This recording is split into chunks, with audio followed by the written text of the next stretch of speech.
Good afternoon. It is Monday, March 13th, and we are here to talk about updates from the Maryland General Assembly. I think there are two specific bills that we're going to be talking about today: cannabis reform and forest prevention and retention. And with that, Ms. Wanger, I'll turn it over to you. Okay, just as far as an update, one update is you might get some time back today since there's only two pieces of legislation on the agenda. But what's going on in Annapolis, so next Monday is the crossover deadline, so this is an incredibly busy week.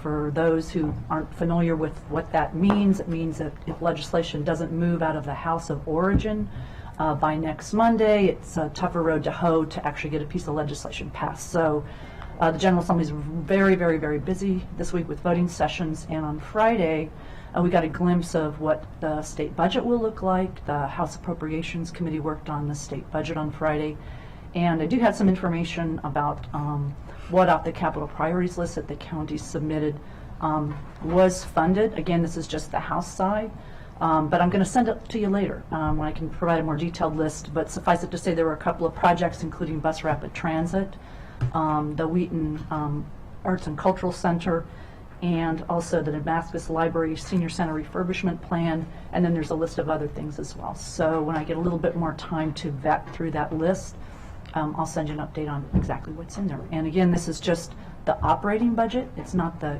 capital budget, but it includes some capital projects in it, so more to follow as that starts to come out.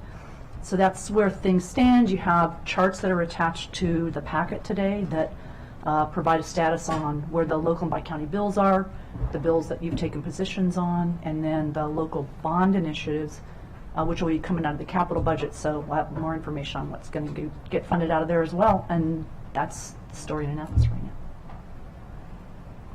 That was a quick update. Yeah. So if we can dive into the cannabis reform legislation a little bit. I know that the last time we discussed this, there were a number of questions regarding the percentage that the localities would receive, and I think, I know you and I were in Annapolis and we shared some of those concerns with our colleagues, and has anything changed since then? There are some changes. I will say that there's a few changes. We had several priorities in that piece of legislation that we focused on as a county government, 3 in particular, and there's some progress, and then there's some areas that there's not been progress on, so we're hoping to do better than that. In the Senate, the House has passed its piece of legislation, and I'm going to let Kathleen talk about where those issues stand that we were most interested in, and I think she can also comprehensively address anything else that's in the bill as well. Great. Thanks, Mel. Council President, council members, on your direct question about revenues, yes. As the bill came in, as you know, there's a sales tax that's going to be imposed at the state level. Starts at 6% and increases 1% each year until it gets to 10%. And then what the bill does is it says, okay, for those revenues, first thing we're going to do is pay for the the administrative costs of our regulatory and licensing system, the new. And then after that, we're going to distribute it, and it indicates how it's going to be distributed, and I can walk through exactly that if you'd like. But importantly, for local governments, 30% was to be distributed to the Community Reinvestment and Repair Fund. The bill actually sets out a distribution to counties and a methodology, but it says that the funds are supposed to be used for community organizations to support areas that were disproportionately impacted by cannabis prohibition and cannabis crimes enforcement. So in terms of the bill that came out of the House, it retained the 1.5%. There's no increase. 1.5% of the sales tax revenues going to counties and municipalities based on the revenues generated in their jurisdiction. The way that they did clarify in the language that if it's a municipality, the 1.5% generated in the municipality goes to the municipality, and outside of that it goes to the county. They did add one restriction to the use of those revenues, well, a key restriction.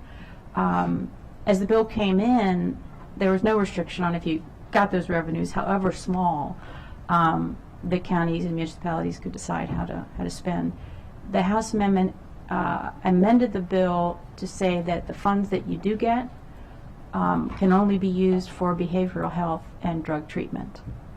And then the CRF is important because, very important, because of the purpose it serves, but also because unlike the 1.5% of sales tax revenues that's going to municipalities and counties, 30% of sales tax revenues goes to the CRF after the deduction for regulatory and licensing administrative costs.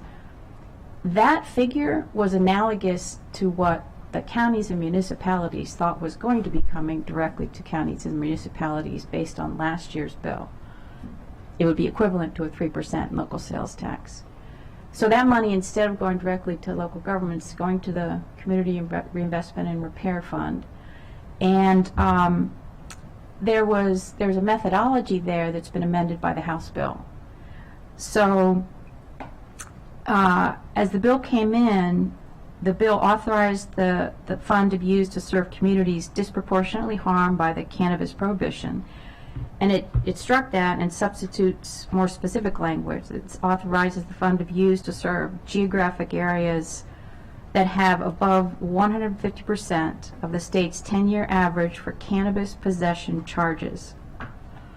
And then it also,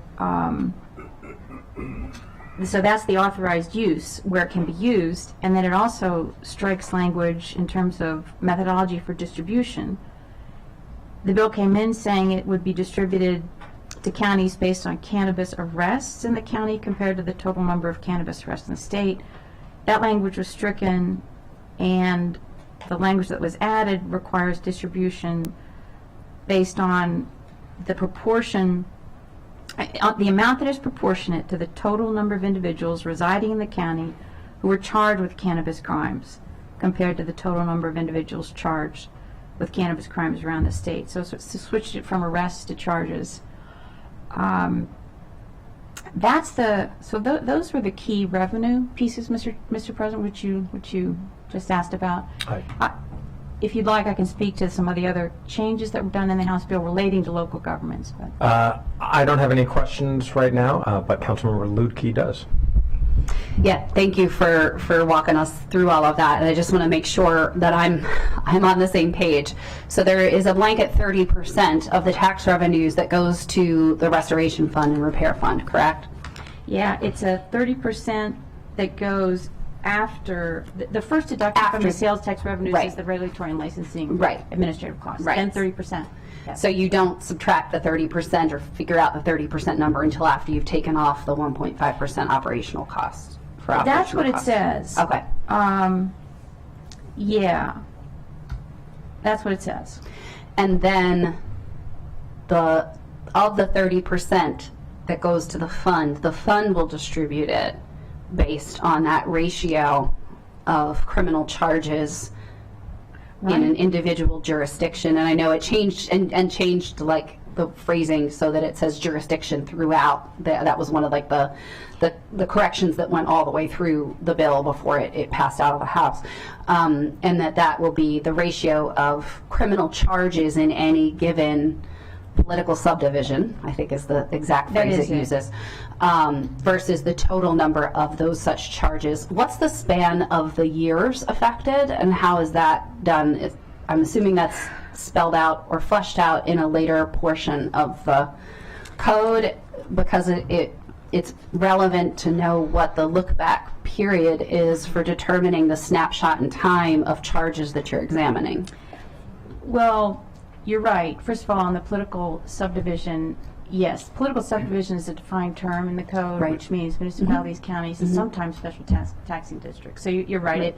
There were different terms used throughout the code, and they put that term in and used it consistently. But yeah, so what's interesting is for the purpose of the fund, it's a 10-year average A 10-year average for, in terms of identifying the geographic areas of the state that are considered disparate impact and disparately impacted, it's a 100. It's only going to be areas that are where there's 150% of the state, at least 100% of the state's 10-year average for cannabis possession charges. So that's for the purpose of identifying the geographic areas. Right. But for the distribution of funds based on charges, Right. proportionally, unless I missed it, I don't see any look back. I don't see any more Yeah. specificity. I didn't either, so I understood how they were getting to how they were finding the definition of disproportionately affected. Yeah. But then for purposes of applying, and I apologize because, in bill drafting world, sometimes it's hard to find, like I can't tell you which provision it is, but it's on page 17, Right. lines 21 to 26 Yep. of the bill that got out after third reader and crossed over. And that does not specify what framework are you looking at. And so I didn't know if there were any discussions as they got there or in the floor debates whether they had talked about that being something that would be handled in regulation. Because in theory, at some point, the fund exists and you're taking the fund, but then are you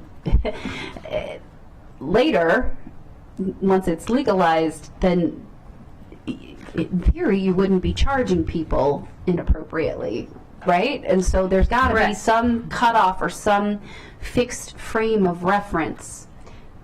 And will that fund exist for a certain period of time? Or are they just going to leave it open-ended so that subsequently, as we see how this operationalizes, then they'll come back some other time potentially and repurpose or redo the fund?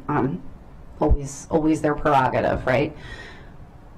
Well, you're reading the bill as I am in terms of in terms of what's not in there.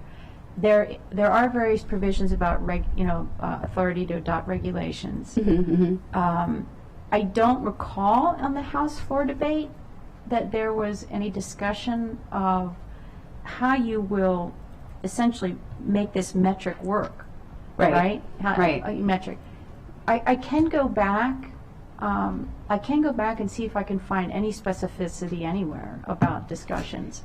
Yeah. Because you're absolutely right. It can't be implemented Right. without more concreteness. Right, because everybody's going to have to figure out what the calculation is in order to do the distribution to those disproportionately affected zones. And, there are different discrete portions of the bill that talk about the different types of regulations that are anticipated to come to operationalize pieces of it, but it's silent on this.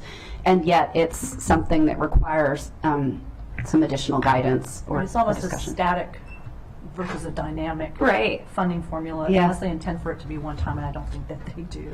Right, they may not, and it may be, and again, like if it were me, I'd say, okay, I'm assuming this is meant to last for some period of time and at some future date, much like with the tobacco litigation and the funds used for that, and do you change or shift what they're used for over time?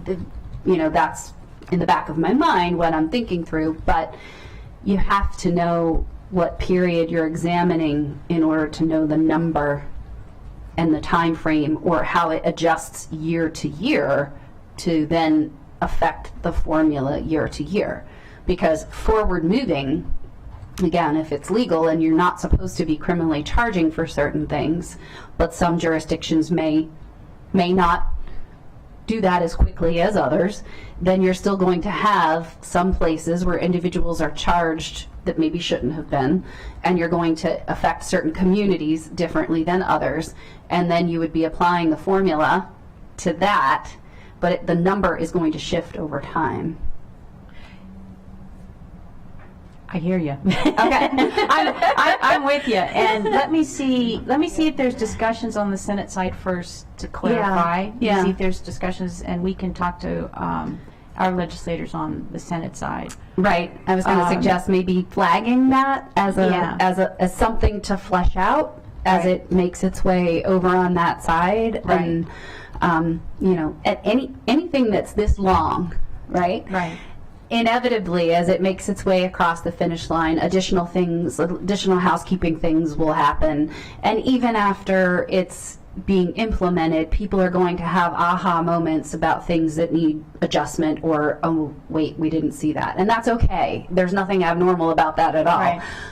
But to the extent that we can preemptively identify and tackle this before session wraps up, I think that's something worth digging into. No, I absolutely hear you. It's an excellent point, and I will go back to your point about things being dealt with on the Senate side. There's actually been, from our understanding and talking with folks behind the scenes, there's been discussions between the House and Senate. The Senate's going to deal with certain things that couldn't be dealt with in the House, or would be dealt with in the House differently. So there's no question there'll be amendments in the Senate. Yes. It's my understanding that the hope is that the amendments on the Senate side are going to literally be adopted, concurred in. Right. Like the goal would be, Right. but literally some decisions they thought, okay, the Senate could take a crack at it and Right. come back. So, Right. but no, I'll dig into this. We'll talk to our Montgomery County legislators, and I'll just find out if I missed anything somewhere along the way. Yeah, thank Yeah, you. I really sure. appreciate it. Sure. Thanks. Thank you. Council Vice President Friedson. Thank you. Appreciate the line of questions. I won't say questioning, but line of questions there, since I don't think the questioning was directed at our staff. I think it's largely directed at our partners in Annapolis. Yeah. But ditto to everything that was said up to this point, with questions about how those determinations are going to be made. I also said last time, and I will say again, I do have some concerns about creating a formula that is based on arrests. I mean, I think that is a departure from what we would largely want to do in terms of, you know, rewarding good and bad behavior, and you know, so I do have some concerns about that, although I understand why it's being done and what the thought process is there. I wanted to speak to the 1.5%. I mean, we said before, 1.5% is just totally inadequate. I mean, I think we need to say that repeatedly. I think we need to make sure that that is being heard in Annapolis. I also, I mean, just to clarify, we talked about this last time, I think in one of the discussions of how little money this is, it was so little that zeros were added to make it seem reasonable. It's so unreasonable that the number is 90 cents for every $1,000. 90 cents. So we almost have $1 for every $1,000 that is spent, and that is based on the expenditures that are occurring that are proportionally handled. So there are a lot of layers here to make what is a de minimis amount of funding be even less once it comes to it. So a couple questions are related to that. Besides amplifying, along with every other municipal and county government, that 1.5% is just not adequate, and we are not supportive of that.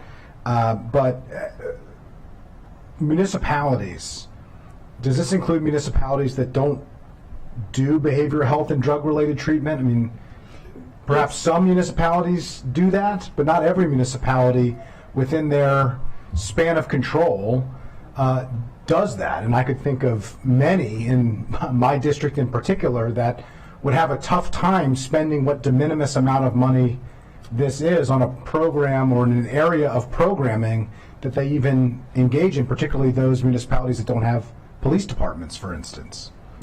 Yes, it's limited municipalities as well. Same restriction. So any idea of what would happen if a municipality doesn't do this? They wouldn't be able to spend the money, or they'd have to start doing something that they've never otherwise done with an inadequate amount of money to do it. I mean, the way I read the language is just very straightforward, and the way it was described on the floor is just, you can only use this money for behavioral health and drug treatment. And I don't recall that issue being discussed, but I can speak to our municipal reps here in Montgomery County, see if it's a problem. But definitely the bill was intended to apply the restriction to municipalities. Yeah, I appreciate. I mean, obviously, drug treatment and behavioral health is a huge part of this, but there are other impacts as well that we're going to have to be prepared for, that municipalities are going to have to be prepared for, and to unnecessarily limit what is already a absurdly de minimis amount of money is, I think, well-intended, short-sighted, and is going to cause more problems likely than it solves. And so I do think it would be helpful to make sure that we're Yeah. working with our municipal partners to ensure that we are speaking with one voice on those issues, because I think that is very important.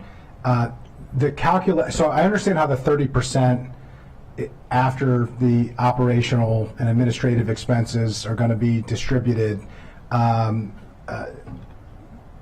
the CRRF. The 1.5%, that is based on, could you Also, after, in other words, after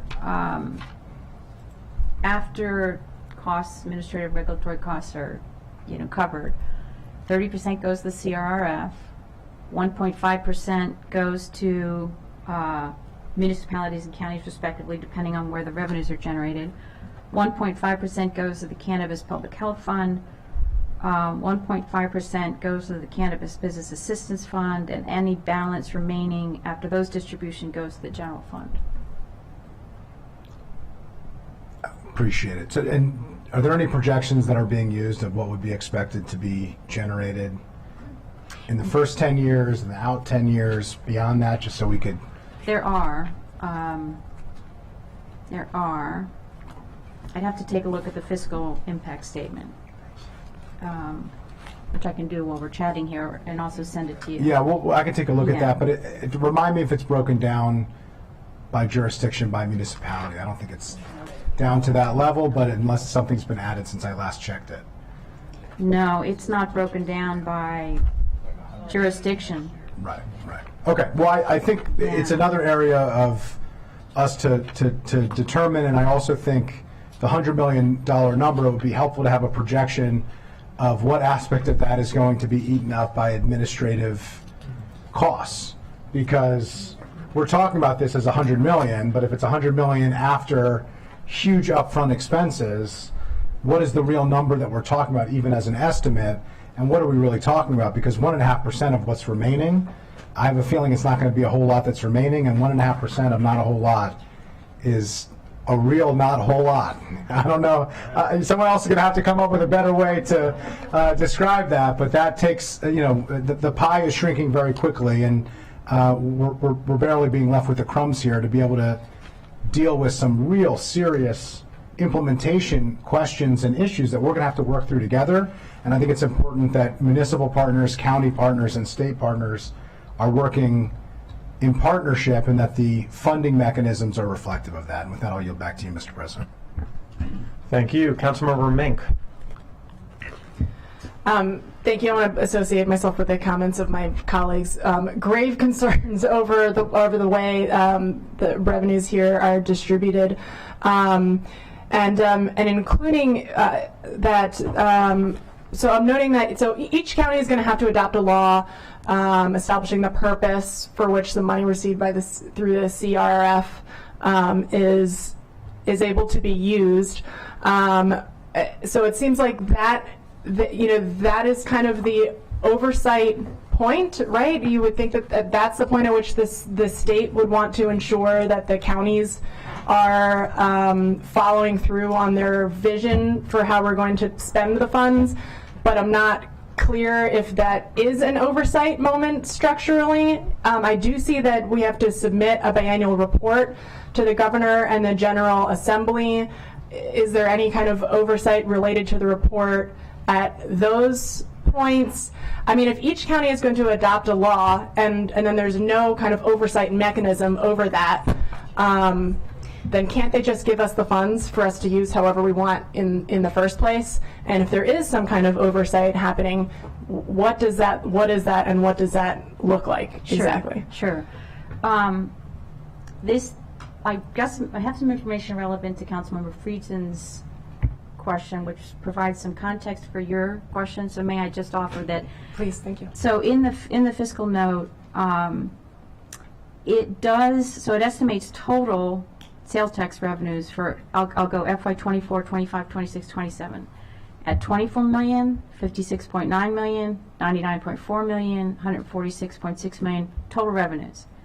Then for the cost of the enforcement division, 0 in 2024, 5.5 in 2025, goes up 10.5, 10.7. So I guess it looks like about 10 million a year. For the CRF, they're estimating 7.2 million in 24, and then in subsequent years, 15.4, 26.7, 40. So 40 million in FY27.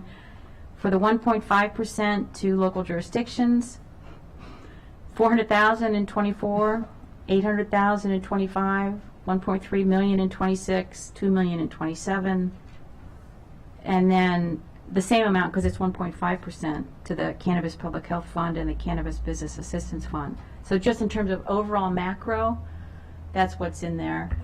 To your point, Councilmember Mink, you pointed to a very interesting part of the bill, because there is a provision in the bill that says each county shall adopt a law establishing the purpose for which money received from the fund may be used, subject to the limitations above. And those are the limitations I mentioned, which are the funding can only be used for community-based initiatives intended to benefit, I don't know if I mentioned it today actually versus last time, can only be used to fund community-based initiatives intended to benefit low-income communities, or funding to support disproportionately impacted areas based on the definition I told you about earlier, the 150%. So there's that restriction, and subject to that restriction, each county, shall adopt a law establishing kind of the distribution of the funding or how it's going to be used in our county. And you're right, it does have an annual report requirement of the county to the General Assembly and the governor in terms of what the political subdivision does with the funds. So, yeah, those sort of can be characterized as types of oversight, or at least facilitating oversight by the local governments having to enact a law and having to provide the report, so data will be there. Does that answer your question? Yeah, I think so. Thank you. And I'll just also note that if the response to Councilmember Ludike's question is the language in it that says that the Office of Social Equity is going to consult with and assist the comptroller in the administration of the Right. CRF fund, that would not be adequate in my eyes, certainly because of the nature and extent of the questions that were raised there, both logistically and also in terms of, I think, the implications, and this was alluded to also by Vice President Friedson, that linking it to the arrests provides a really unfortunate incentive structure that I don't think we would want. Just to clarify, because Sorry, the charges. The charges, yeah. But similarly, And I'm not sure how that same changed. question. Yeah. Yes, Yeah. same idea, same problem there. Thank you. Thank you. Councilmember Jawando. Thank you. A couple things on that last point. I agree. It would make some sense to do it on charges if you didn't do it going forward, right? Like you know, obviously the disproportionality has happened till this point. And I used to argue this with the COPS grants at the federal level all the time. Like, we shouldn't be giving people more money for COPS grants the more arrests we have, because the incentive is to have the arrests. And we're still kind of, that has changed a little bit at the federal level, but that's still an issue, I think, fundamentally we have in law enforcement. But, so, two questions on the zoning authority and our ability to legislate about use. So let's start with the zoning. Yeah. My understanding here, as I read it, is you can have a ZTA, but it just can't be unreasonable or unduly burdensome, which does have some definition in other contexts. You know, there's a lot of case law around abortion restriction, for example, on what unreasonable or unduly burdensome means. Are we aware of any, and if not, can we research in other jurisdictions if this language, which probably is cropped from somewhere, I would imagine, that's done this before, any case law from Colorado or anywhere around what is defined as unreasonable or unduly burdensome? So Or did they talk about it any more on the floor or anything?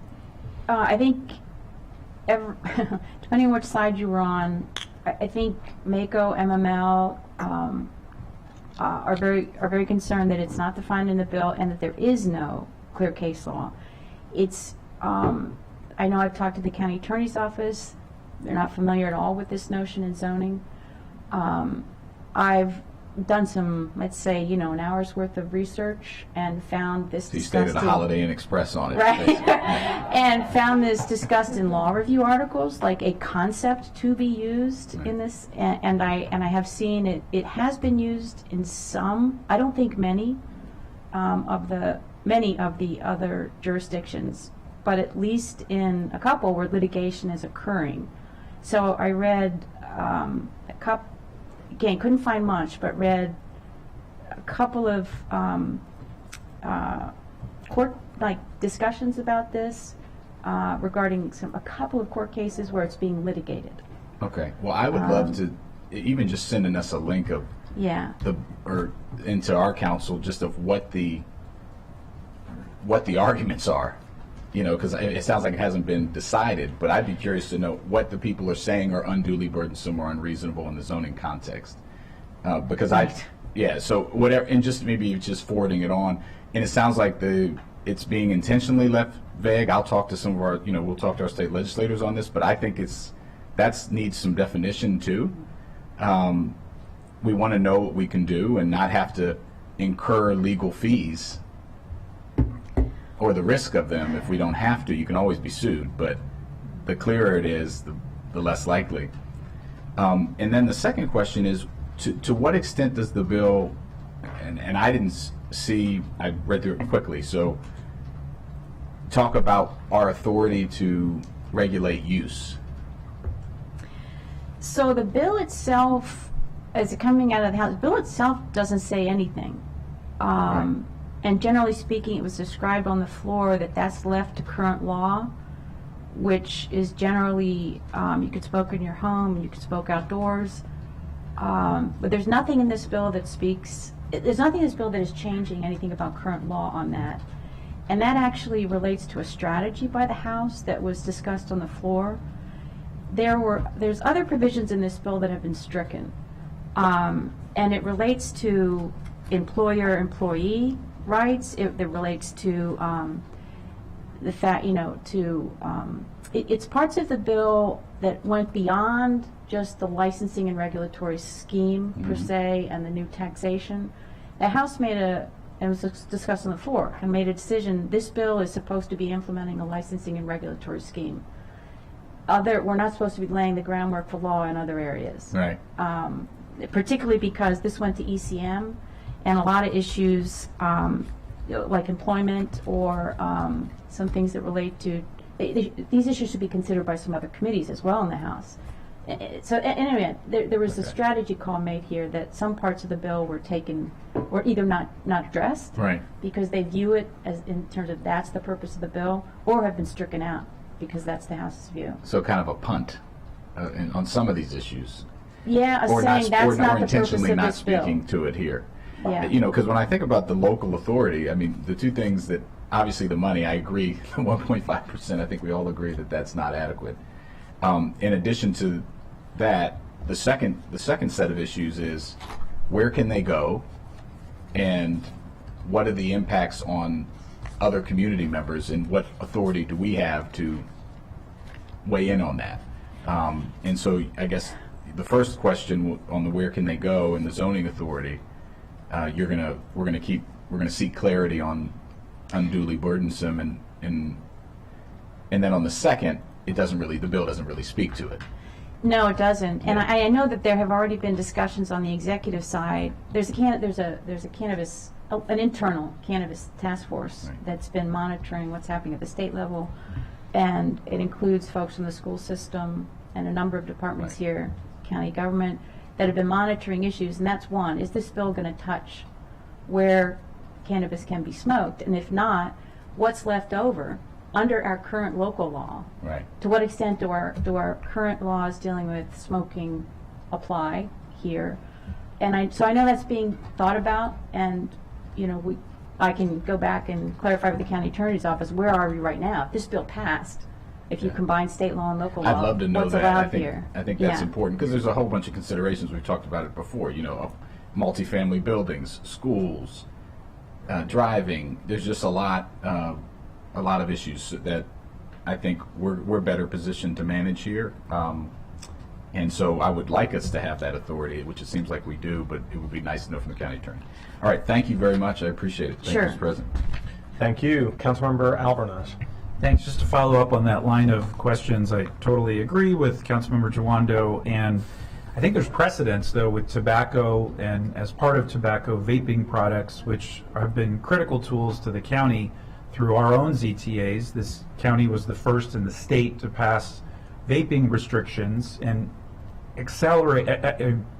call out vaping specifically, and just not assume that people understood the difference. And Montgomery County was the first jurisdiction to ban the use of tobacco in the state at restaurants, as an example, and bars. And so we need that same mechanism and ability here for all very similar reasons of the secondhand impact of this product on people around it.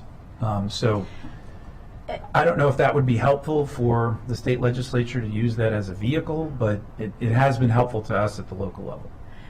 So I think what I need to do is put together a response in consultation with the county attorney's office, because the bill specifically says it doesn't touch indoor air. I mean, it's, you know, anything related to the Indoor Air Act, you know, et cetera, would apply here.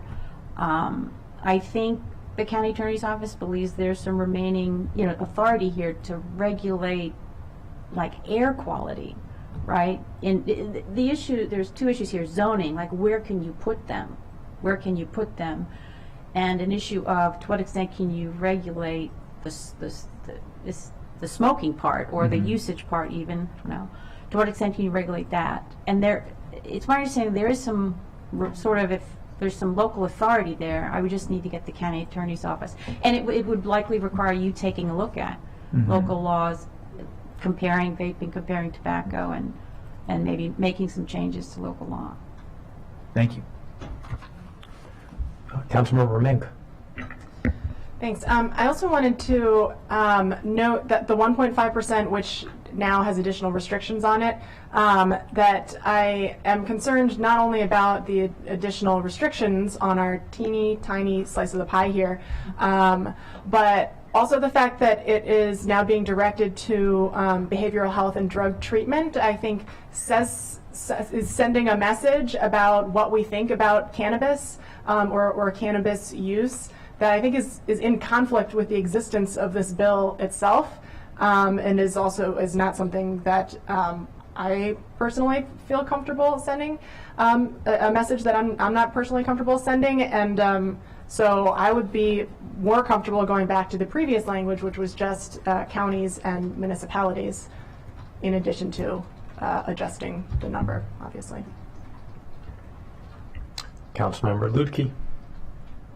Just to clarify, since this is a really great discussion about how this would work in the context of existing laws that we have related to restrictions on use of tobacco products, vape products, et cetera, there was a separate bill, Senate Bill 817, House Bill 315. Senator Washington, prior Delegate Washington, filed it in the House and then, of course, transferred over to the Senate. And that one relates to multifamily dwellings and smoking policies, and specifically relates to this issue. It comes up because there have been other lawsuits filed in other jurisdictions where cannabis has been legalized in multifamily units, where residents feel like they are being impacted in their unit by someone else using the products in their own unit, and how do you balance that all out? So that one, this would require the governing body of a common ownership community to develop smoking policies if the property subject to the control of the governing body is a multifamily dwelling. So it wouldn't deal with single family homes, but does deal with multifamily dwellings. Thank you. Councilmember Balcom. Thank you. So a couple things. The other expenses that will incur, that the county is going to incur, and I appreciate the funding that's going towards substance abuse, but as as cannabis is legal in very specific locations, increase of use is going to go up in general all over. And so there's going to be an additional burden in compliance of use. And so I think that that's something that we need to consider, that the state should consider. And from the perspective of, everyone agrees with the 1.5%, but the issue is, what is the recourse? We've said that, and we haven't been listened to. So I don't know if there's any recourse that we have. Is this a done deal? I don't think it's a done deal in this sense. In talking with folks on the Senate side, it's our understanding that this is the issue's more in play for a potential increase. How much, we're not sure. But so we I guess the information we have is that it's still in play for an increase on the Senate side. But in terms of what can we do, Mel and I have met with the lead sponsor on the bill on the Senate side, Brian Feldman. We'll be meeting with Senator Kramer. We've already talked to him. We'll be meeting with we've been talking at fiscal leaders with our Senate budget and tax folks and about this issue. They're very much aware of it. But I guess I would say, what's our recourse? Please make a phone call. No, I mean, there's absolutely nothing wrong with you Sure. all making phone calls to your legislators. Can help us, but it's supposed to be in play. Well, So I think that, and that this happened, before I was here, but the counties were partners in passing the original bill. And I think that part of that was from a decriminalization perspective. Speaking personally, I supported the bill for a number of reasons. But part of it, I think, for those of you who were here before, was that there would be, there's a revenue source. And so I think that it's kind of maybe a bait and switch. Councilmember Balcom, I believe that's an accurate description. It is a bait and switch. In the sense that the prior legislation, considered by the General Assembly before the constitutional amendment was passed and before the initial bill was passed, had authority for a local 3% sales tax. It was sort of viewed as the starting point, and it certainly was viewed as the counties having a very legitimate, very legitimate connection to revenues being distributed to local communities that are going to be affected by this in all the ways we've talked about. It is considered a bait and switch by municipalities and counties. Yeah. Absolutely. Okay. Thank you. Thank you, Council Vice President Friedson. Yeah, thanks for that. I appreciate that. I think, we've all watched Shark Tank. If you went from a 1/3 partner, 33%, which is essentially what a 3% taxing authority would have provided if the state was at 6 and the county was at 3, that puts the county as a 1/3 partner in the deal, to a 1.5% of what's left over partner in the deal. You might be out, so to speak, in terms of a partnership. I also wanted to point out, if you take the 24 jurisdictions, 157 municipalities, 181 jurisdictions here that are splitting up this very small 1.5%. So if we were going from the 400,000 that is projected to start at up to the 2 million, which is projected to grow to in the next several years, you'd be at about $2,010 if this was distributed equitably. I mean, obviously not everyone's the same size, but just for sense of magnitude, all the way up to a grand total of $11,010. So I don't know what drug treatment programs we're talking about here, but that's like an appointment or two. I mean, literally. I mean, you couldn't fund a single person to do a single aspect of this work, much less even a consultant to do a single aspect of this work. So I think it's important that we really hone in on this. There are a lot of questions here, but I think the revenue piece of it and the roles that the county have in this partnership really needs to be the focus of our advocacy, and I'd really encourage us to hone in specifically on that in all the conversations individually that I know we're having, and also with your office working your efforts, and also working with colleagues in MACO and MMO. And with that, I'll yield back, Mr. President. Thank you. I would just note, too, that this is an opportunity to call your people, because we really have one shot, to, I think, to get this remedied on the Senate side.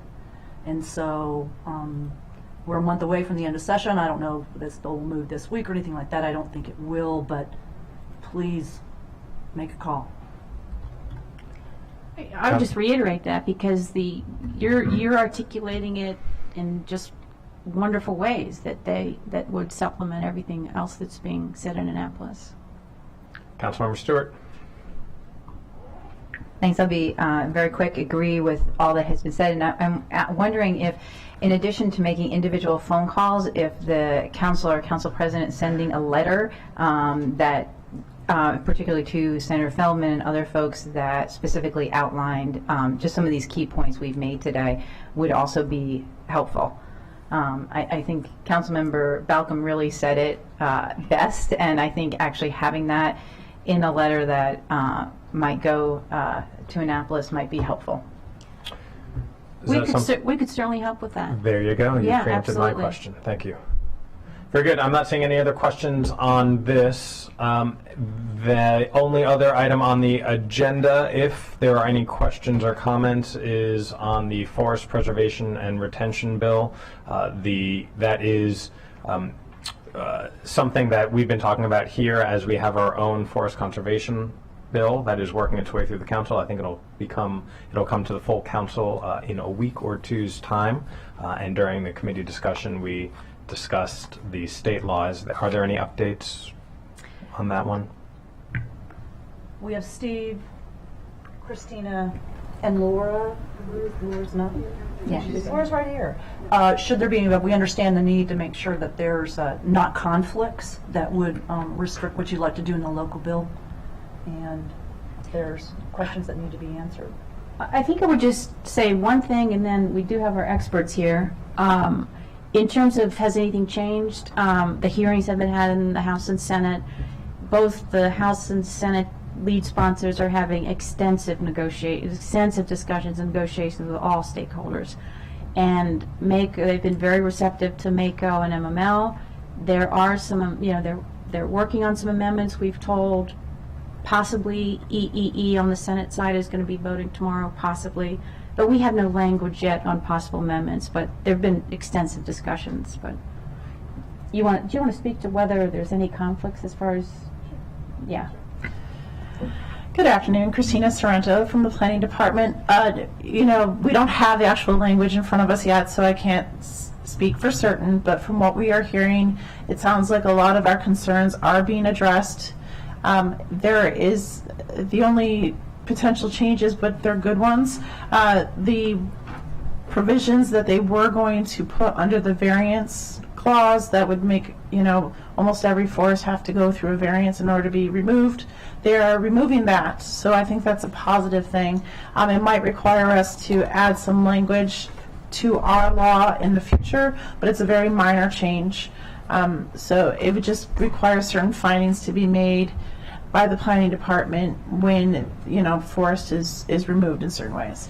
There is a noticing provision, but thankfully we already have noticing in our forest conservation law because we made that change last time we came to you.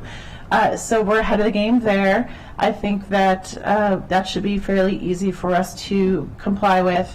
They are allowing existing forest mitigation banks to come back. There are some restrictions, as it would only be allowed to be used for 50% for each project. So you would have to meet your requirements. 50% can be used with an existing forest bank, and the other 50% of your requirements would need to be some other, fee in lieu, planted forest, other things. But we think that that's really, it's a good step in the right direction in order to bring back our existing forest mitigation banks. Anything else? Thank you for that, Ms. Sorrento. Not seeing any comments by colleagues, then I think we're good on this issue. It'll come back you'll provide us with updates, and we will get an update when we take it up at full council in the coming week or two. And with that, we are up. Councilmember Stewart. Super fast, since this is our first legislative session since the Melanie Diaz Sprinkler Save Lives bill was introduced, and I just want to say thank you to the council staff and everyone who worked on getting a letter out, and the county executives' support for this. It has been introduced by Delegate Charkoudian on the House and Senator Smith on the Senate side, and I just want to thank everyone as we're monitoring and seeing how this will move forward. So, thank you. And thank you for your incredible leadership on that issue as well, Councilmember Stewart. And with that, we are adjourned.